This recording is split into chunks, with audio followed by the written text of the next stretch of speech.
What's going on YouTube? It's Donnie all day. So you can probably hear it in my voice. I'm feeling a little bit less than up to snuff, and it's a little windy out, and I can make a bunch of excuses why I can't go outside right now. I feel like crap. The weather's not working, although it's sunny and clear and beautiful. It's just windy. It whisks the dust around, and when you're not feeling right up here, you don't want the dust blowing through you. So I figure I've got these 3 work Tuff Gear knives to go over, and I thought I'm going to do this video a little different than I normally do. Generally, with each video I do, I introduce the knife, I talk about the knife, I go over the knife, and then we take it outside and we use the knife. Since I have 3 of them, I figure what I'll do is this. I'm going to use this video to give you guys all the specs, all the numbers, all my opinion on the design, what I like and what I don't like about them. And then what I'm going to do is I'll do 3 separate videos of just use. That's it, just use. So this video is going to be a breakdown of the Work Tuff Gear Steadfast, the Work Tuff Gear Carnivora, it's a Gen 2, and the Little Evil. So we're going to go over those. So if these are one of any of 3 knives you've been looking for Work Tuff Gear, it'll give you an idea what you're looking at as far as specs, size, how it looks in the hand. I know with me, I have giant hands, so a lot of people say, oh, the knife was so much bigger when I got it. It looked small in your hand. I'm just big. But it'll give you an idea of what you're looking at. If it's my hand like this, then you know your hand is going to fit nice. So let's break down. We're going to start with the Steadfast. Hold on. Didn't want you to have to listen to me snort boogies. So we're going to start with this one, and the only reason is because even though this is a nice knife, it's my least favorite of the 3. So that's where we're going to go with it. And what makes it my least favorite of the 3 is nothing more than just aesthetics. I am no fan of this look. I just think it's ugly, but it's purposeful. My finger fits right here on this blade, making it something where I can use it for comeback carving. So that means when you're pulling toward yourself, I would be able to absolutely use that. It's also good for push cuts. When you stick your thumb on the top and you lock it into this little area right here, my thumb doesn't bend, obviously, it's as far as it goes. It's supposed to go this way.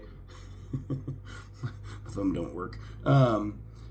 Great for push cuts. So it's not that it's lacking purpose or functionality, it's just, I don't know, if it was right there, that's a pretty knife. That's a pretty knife. It's like that Longhorn by, I think it's called the Longhorn by Tops. It's kind of got that vibe, and I think that's a really good looking knife. With this thing on there, it just, I don't know, it's just kind of homely. But the designer was onto something as far as function. And I'm pretty sure that's what he was going for. His name is Calvin Richardson, the guy who designed this. So as far as the grip, and I am a big grip guy. When I design my grips have to work. This grip works. It's really, really nice. It's a little thin, but when you get a thin grip like that, what it does is it makes it versatile. If you have a grip that's too bulbous, and there are one in here that does have a bulbous grip, your versatility becomes lacking, right? You need a grip that can be held here, here, here, here. You need a grip that's going to work for all kinds of different positioning, because a knife isn't held in just one position all the time. It's not how knives work. So I'm really pleased with this. You'll notice it flares out here. That gives you a positive traction when the blade is coming this way. It's not going to rip out of your hand. The line of texturing is really well in here. I love the orange liners. I think that is beautiful. I don't know if this is a Calvin Richardson. I think that's his logo, maybe. But that right there, I think that's kind of cool looking. A lot of people don't like billboarding. I think that's classy looking. I actually like that. as far as the cutting edge is a beautiful shape. It's properly swept. It bends in the right place. You have a really nice swedged tip there without being sharpened. Therefore, it's going to be better. It's a great penetrator, but also a great survival bushcraft.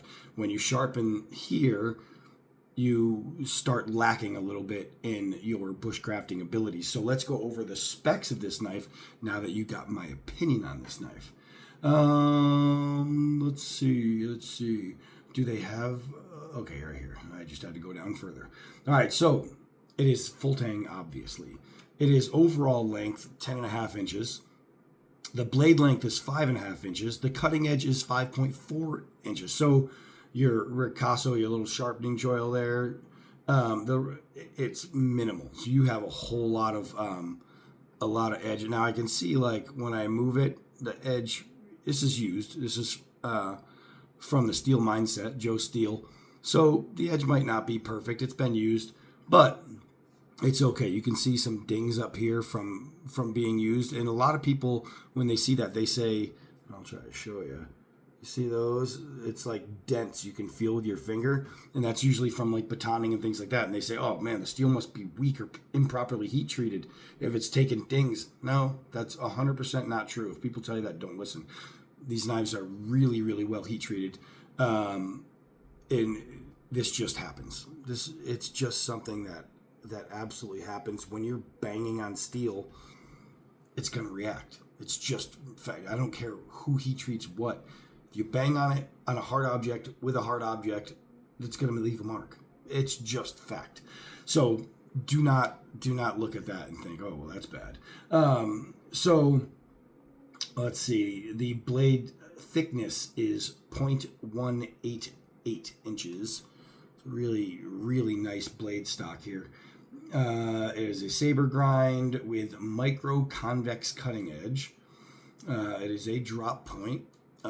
It's kind of weird because this cut right here is so hard. I would call it a modified clip point, but he calls it a drop point. I'll go with it. The blade steel is K329. It's a Bowler steel with a 58 to 60 Rockwell. You have a satin blade finish, G10 in the grip.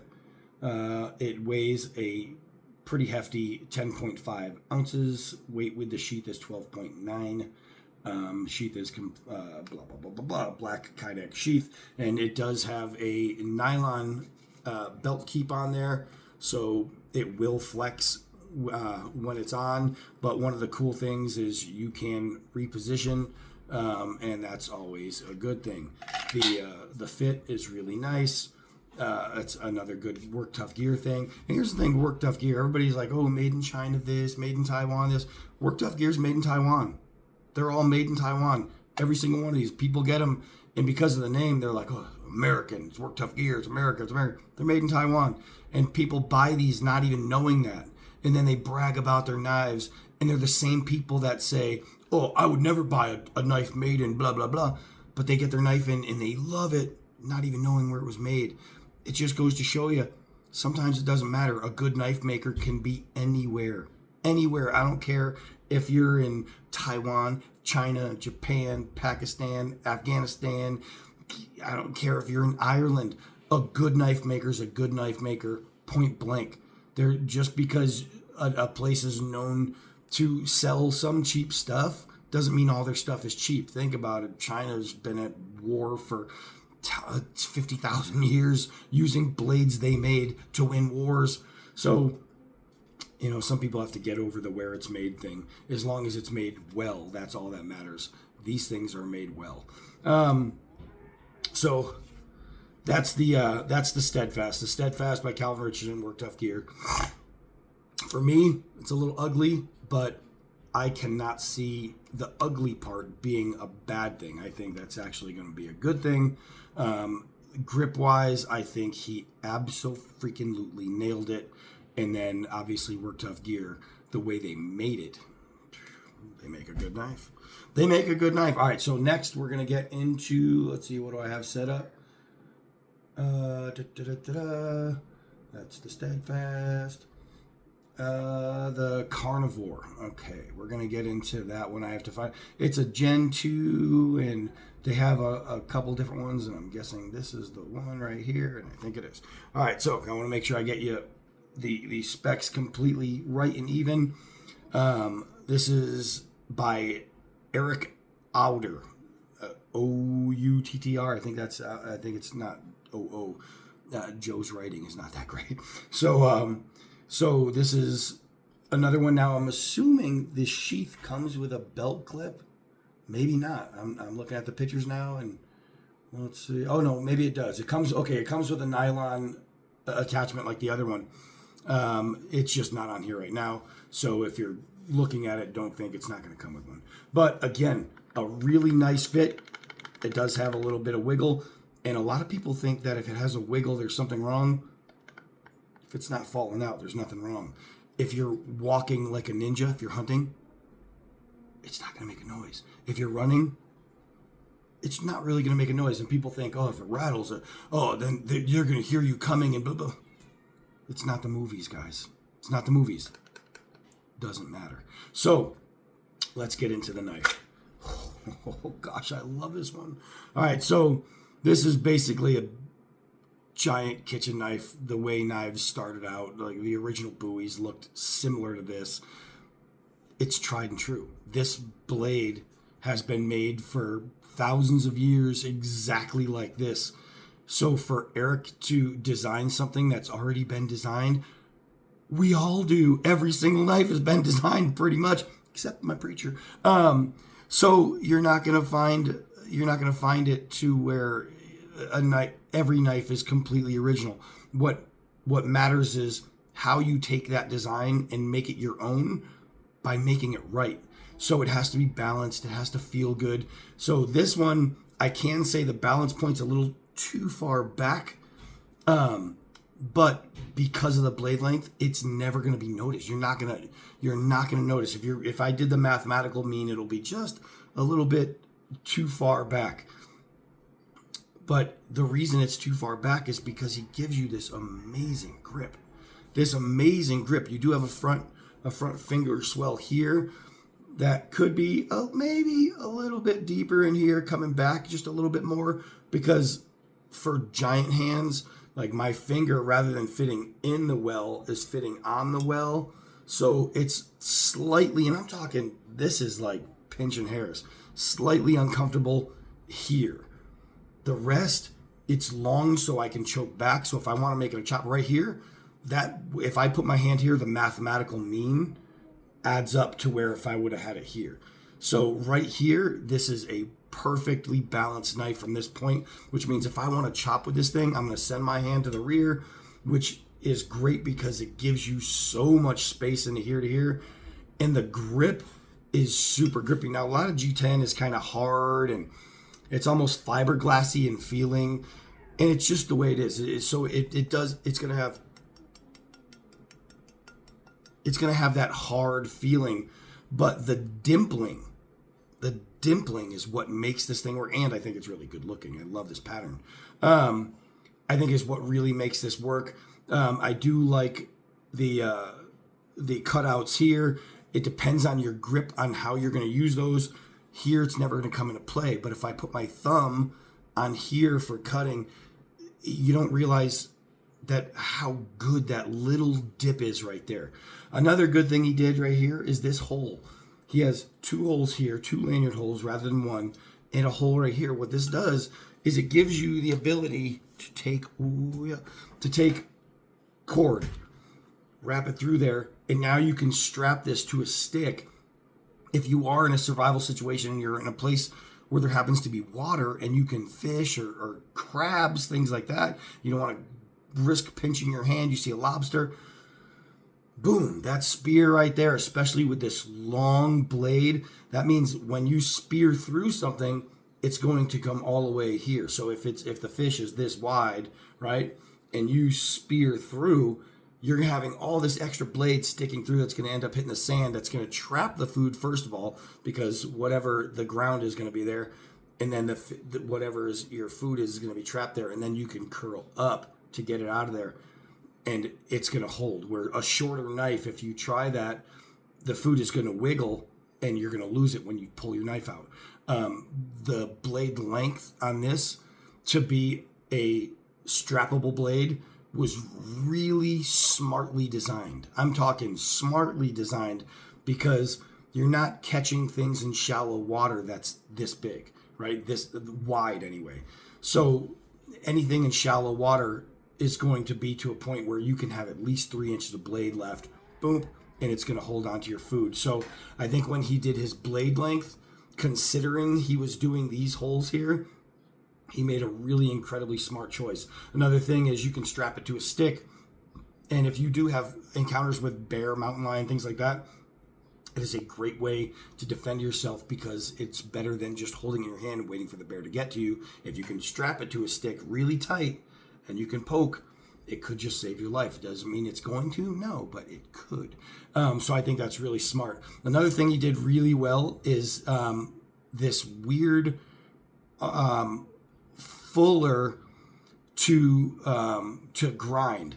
So it almost looks like, because of the way the grind comes up, right, and then the fuller is inside, it almost looks like this is an infinity fuller and then there's a fuller inside of it, but it's not. It's the grind, but it gives you an optical illusion, and I think that is stunning. So here's one thing they did. There's the way they did the blade. You see that rusty looking stuff? That's actually that orangey, coppery color. That's supposed to be there. When I got this blade from Joe, I thought he just didn't take care of it and it started oxidizing. So I was going to sand it and re-blue it and fix it for him. But it's actually a process they did to make it look like that.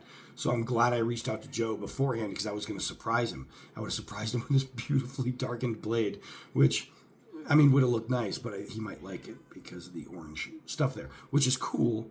It just caught me off guard. So let's go into the specs of this guy right here. Obviously full tang, obviously fixed blade. Overall length is a beautiful 13.9 inches. Blade length is a wonderful 8 inches. The cutting edge is 7 full inches, and that's because it has a very healthy choil. The healthy choil means I can stick my big hand in there and not get this pressing on my finger. It feels really, really nice. And a good thing about this being pushed forward almost is it does give you a really good lock inside of there. So when you're using the choil on this knife, it's going to be good. The choil is rounded. It's like chamfered, so you can't use it as a ferro rod striker if you didn't want to use your spine, but you can use the spine because this is cut 90. So let's see, your blade thickness, 0.23 inches. It is almost a 1/4 inch of full badassness. It's just really nice. It is a saber grind with convex cutting edge. Let's see, it's considered a tanto, and it's more Japanese tanto. For me, this would be, I mean, it's almost a drop point, but it's not. The way this comes around here, it lends itself to optically give you the illusion that it continues downward, but he actually stops the downward continuation right around here and makes it flat, giving it the Japanese tanto feel. The blade steel is SK85 with a Rockwell of 5658, so it's a little bit softer. Perfect. It has the APO washed finish. That's what that orange stuff is. The handle material is 3D machine G10. That's why it's got that extra hard feel, that it's 3D printed. It is a 18.3 ounce knife, and while that sounds like, oh, it's too heavy for me, you need that if you're going to be using the blade length for what it's made for. You actually want it heavy. Comes with belt loop, just not on this one, and it is a black Kydex sheath. So that knife, really, really well done. Last of the three, this one's the Little Evil. This is by Zeke Manacho. This is a Gen 2 version of this. Again, I think what you're hearing is this hitting that, not any shaking in the blade. So you have a nice secure sheath. Another thing I didn't mention about the sheaths is they all have extra holes throughout them. Again, a repositional and ambidextrous style nylon. The nylon is kind of floppy, so if you're wearing it and you don't have it strapped to your leg, it's not the best. I'm not a big fan of this flappy nylon. I think that could have been done way better. Just do it complete Kydex. I think it would be so much better. But it is what it is. I do like that you can take it on and off the belt without taking it on and off the belt, so that's a good thing. But you have so much room for attachments. You could put ferro rods and magnesium rods and all kinds of different things, or you can use it for lashing, where you can take a bunch of cordage and just wind it through and always have extra cordage or fishing line or anything like that, so you're always going to be good. So let's check this thing out. When I first checked out this knife, I looked at this and I thought, Zeke, I love you, man. Zeke, first of all, Zeke's a great dude. He's a great dude and a magnificent chef. So it's okay that he cooks up some nice designs. Hey, but right there, you'll see my my zombie killer blade, and the vibe is so close that I would be an idiot if I didn't like this knife. I absolutely love this blade. This blade I freaking love. It's entertaining. It's pretty. It's a little evil. It's just, you look at it and you go, damn, that's kind of cool looking. There is some negative, and it's just in here. I mean, that is crazy thick. It's very bulbous. And what I mean, and I'll show you so you don't think I'm just, and believe me, this is not a knock, because I love Zeke. I think he's great. But you see the difference? That is a extremely big grip. The heel of this grip, I don't even think I think that's wider, or just as wide as the heel in its widest point. And that's made so the grip doesn't leave the back of your hand. So the only thing I wish on this one was the contouring was a little better. You see right here how thin it is, and then how thick it is. This area right here is the most comfortable part of the entire grip. I do like that he did a secondary, a grip choil, a finger well right here, because when you hold it in reverse, it locks it in this way, so you're not getting any loss of hand grip. This area right here is extremely pronounced. And this pronunciation, I guess, wouldn't be so bad if it was just a little bit more narrow here. I think if this came in and it just, you see these lines, if it was like 2 lines down on each side, maybe thinner, it wouldn't be so abrupt, the change here. But it's so good looking. It's hard to get mad at it. And then again, you have a really great swell here. You have a small swell here. So you have a lot of areas where the knife is going to keep your grip. You do have a hammer end pommel that is going to be an absolute crusher. You have it looks like a strap lanyard hole where it goes in and through. Really good. Again, you have cutouts at the top of your grip for thumb resting. You have a really nice guard. I'm so happy that he didn't bring the guard all the way on the grip all the way to the end of here, but he did bring the grip to the guard. I think this looks great. It's a 2-step grip and the guard. I think that is awesome. I love the way that when he did his ricasso, he did it inward. I think that looks great. It really complements this right here. This angle, artistically speaking, is so complimentary. He did an almost infinity fuller. Almost. And if he did an infinity fuller, it would have been a travesty because it would have ruined the edge here. He was very smart to bring that there. I think that is great. Another thing with the design that I freaking love is inside the fuller. I don't know if when machined, somebody decided let's not finish the machining, or if Zeke said, when you machine it, leave these lines, it does nothing. It really does nothing unless you're using a side grip and you put your fingers in there. You can kind of almost feel them. So it really does nothing, but aesthetically, golly, it's something so simple. And it looks so cool, man. I love the fact that you go with a highly polished area and then you have lines. It breaks it up. It breaks up the high polishing. I think that's stunning. It really is. That is beautiful. The blade shape where, unlike SOG, how SOG comes like this and this, which to me is pretty ugly the way they do it on theirs. Zeke brought this from a downward angle to a straight angle instead of another downward angle, then a downward angle, then a straight angle. I think that is wonderful. I think that is freaking wonderful. His belly is at proper depth when considering your weight management. Since it's a recurve, you could have done so many things. The problem with a lot of guys, what they do is they want a knife so big that their proportions just go a little mental. And he kept his proportions in here so well done, which is kind of funny that this proportion is so big, because I think a little bit more mild, it would have really matched that. If this was just a little bit more, there instead of there. But I can't really complain, because when you look at it, you just go, damn, Zeke. It's cool. Let's go over the specs. This final one. Am I even on that knife?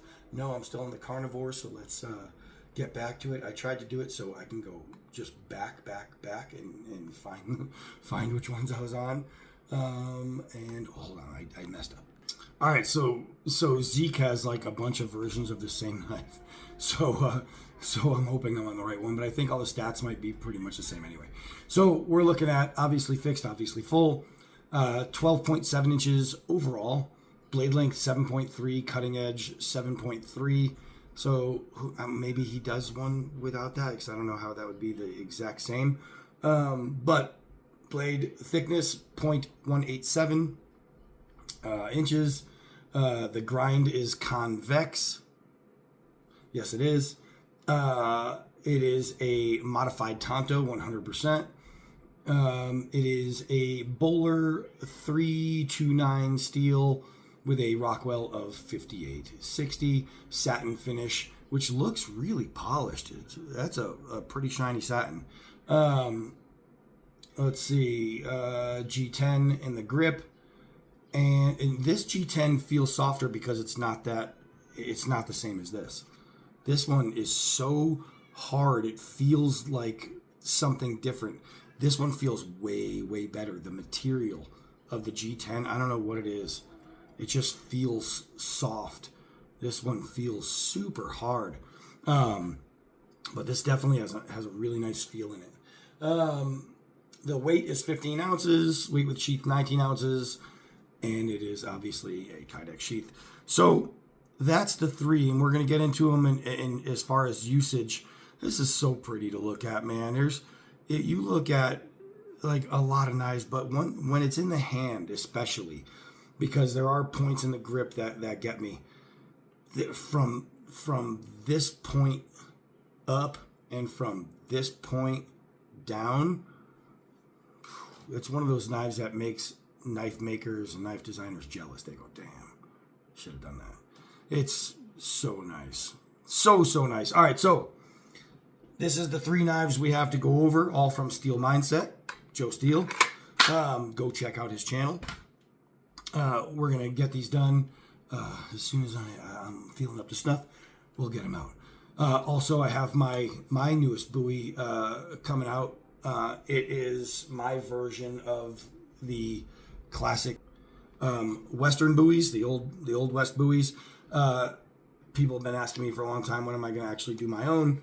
So I finally did, and it was actually mailed to my old house in Massachusetts, and I called the DHL delivery guy, and I was like, bro, and he's like, oh, Donnie.